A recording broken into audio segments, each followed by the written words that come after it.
তোমার যদি কোথাও যেতে ইচ্ছে নাই করে তাহলে আমি তো আর জোর করে নিয়ে যেতে পারবো না। তুমি রাগ করছো কাই কি? মু যেটা বলতে চাইছি সেটা তো বুঝতেই পারছো না। তোমার তো আমার সঙ্গে কোথাও যেতে ইচ্ছে করে না। চিরকাল চিরকাল যখনই কোথাও নিয়ে যেতে চেয়েছি তখনই সেই নানা করে উঠতে, আর এখন এসে সব তোমার যায়নি। বেশ, তুমি যদি তাই বলতে চাও তাহলে মোর আর কিচ্ছু বলার নেই। মাঝে মাঝে না বাচ্চাদের মতো কথা বলো। একটা বাচ্চাকেও যদি বোঝানো যায় সেও এর আগে বুঝতে পারবে, কিন্তু তুমি বুঝতে পারো না। হয়ে গেল তো, ফাইন, কথা শেষ। তুমি যেতে পারছো না, আমি তো আর কিছু বলিনি তোমাকে, তাহলে এত কথা কেন উঠছে? রাগ করেছো? রাগ না করলে কেউ এমনিতে কথা বলে না। আমি রাগ করিনি, আর আমার রাগ করাই বা কি আছে? আর আমি রাগ করলেই বা আমার রাগকে কে পাত্তা দিচ্ছে? আচ্ছা বেশ, মু যাব। কখন কুয়ারে যেতে হবে কুহ? অফিস থেকে বাড়ি ফেরার পরে যাবে তো? মু রেডি হয়ে থাকবো। থাক, আমি বলেছি বলে যেতে হবে না। যেদিন তুই মন থেকে বলবে যে চলো কোথাও যাই, সেদিনই যাব। সেটি তো বলছি। দেখো, এবে আমি যদি দুজন একসঙ্গে ঘুরতে যাই তাহলে ভূমি দিদির ক্ষেত্রেটা খারাপ লাগবে কুহ। না না, মু বলছি না যে ভূমি দিদি অসন্তুষ্ট হবে, ও মনে মনে খুশি হবে। ও তো রোজই বলে, ও তো চায় মু তব সাঙ্গরে একসাথে ঘুরতে যাই, বেড়াতে যাই। কিন্তু মোরও তো বিবেক বলে একটা জিনিস আছে। ও যদি আমি দুজনকে এখন একসঙ্গে ঘুরতে যেতে দেখে তাহলে ওর ঠিক দাদা ভাইয়ের কথা মনে পড়বে। আর যে কথাটা ও কখনো মন থেকে সরাতে পারবে না, কিছুতেই পারবে না। ওকে, তাহলে যাচ্ছি না, কিন্তু এবার অন্য কথা বলো। আবার নয়তো অন্য কিছু বলো। কাজল, আমার কিন্তু টাইম আপ, এবার না বেরোলে কিন্তু দেরি হয়ে যাবে। আচ্ছা বেশ, চলো।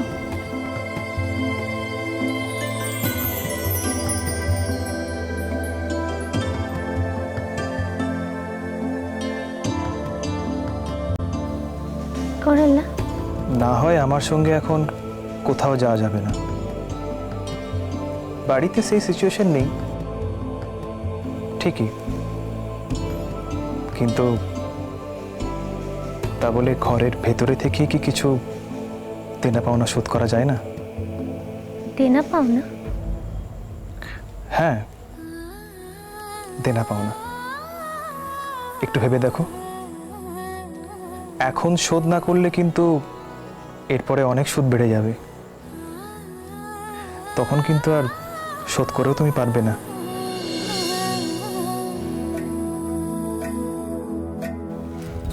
যাও।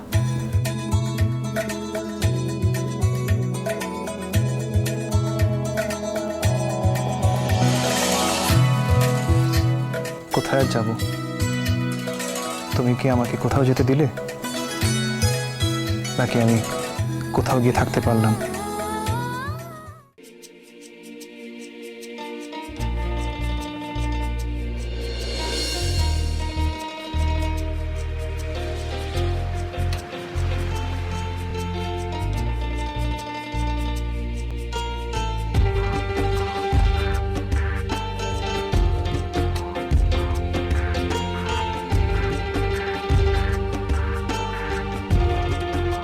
বাকিটা রাতে শোধ করো।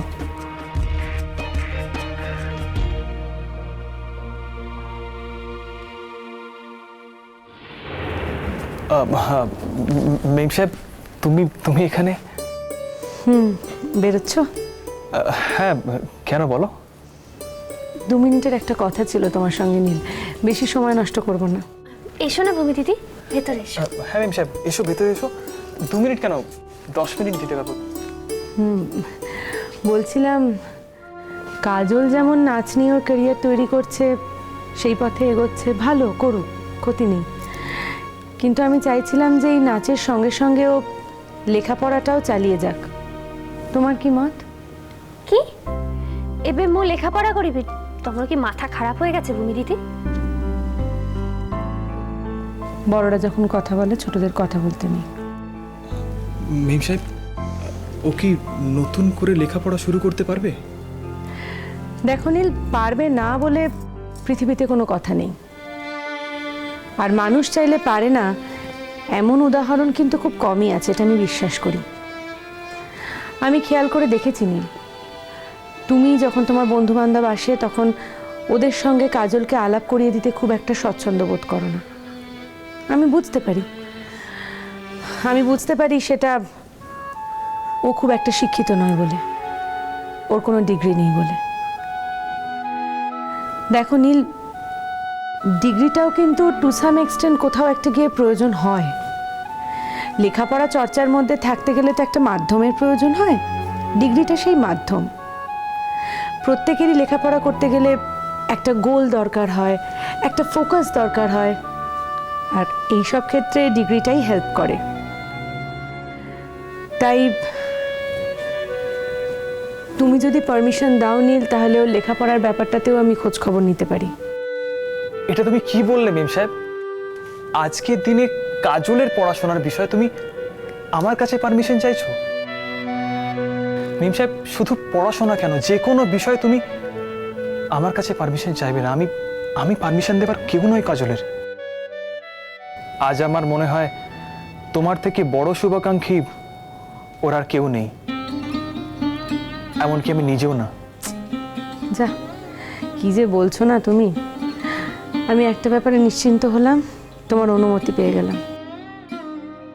মেয়েটাকে আমি সব দিক থেকে তৈরি করতে চাইনি, যাতে ওকে নিয়ে এবারের কারোর মনে মনেও কোনো আক্ষেপ না থাকে। না না ভূমি দিদি, মো লেখাপড়া করিব না। তুমি তো জানো লেখাপড়ায় মো কোনো দিন সেরকম ভালো ছিল না, তাই ক্লাস 10-এর পর আর পড়াই হয়নি।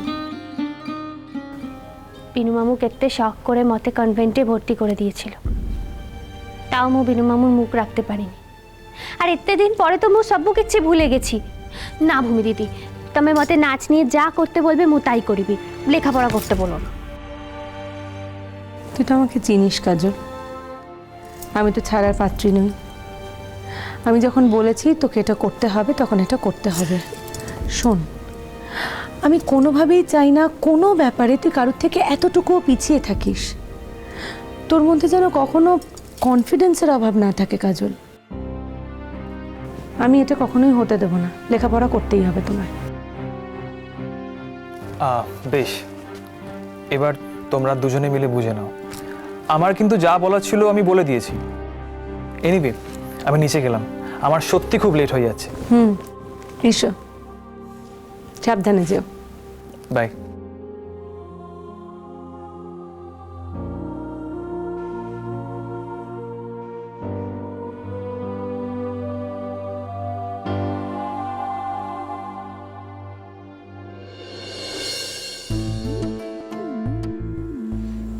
কি ভূমি দিদি?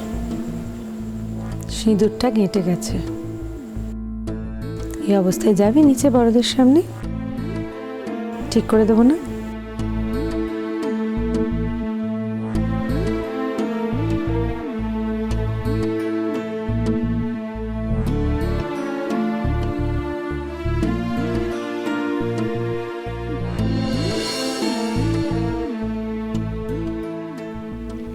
আমি তোমার কথা মতো